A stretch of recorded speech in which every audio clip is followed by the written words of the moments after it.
सक्दो डोको ल्याएको है डोको किन राम्रो छ राम्रो अहिले एक सिजनको बेलामा ल्याएको मैले राम्रो छ ल लिनुहोस् है हजुर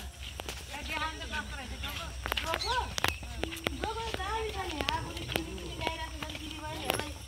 का यस्ता जामा डोको लिएर आउनु बेच्नलाई पैसा फेरि राखा ओ नानी घरपेटी नानी कता हुनुहुन्छ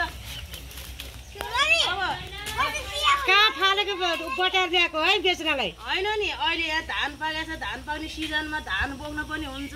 रुगा खोकी ज्वरो आछ त्यसलाई छोड्नु मलरिया कति हजारको हो नि हो यो त धेर परेन 15,000 यो चाहिँ थोरै भएन 15,000 अहिले सब भाइरल ज्वरो छोप्नु हुन्छ यसले चाहिँ विशेषता यसको महत्त्व बुझ्नुहोस् खै कुरा बुझ्नु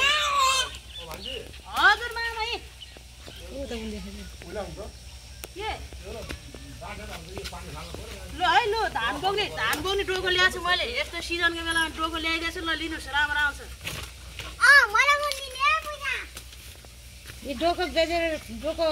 लात हालेर पुऱ्याइदिएको यस्तो च्यातिए डोको लिएर आउने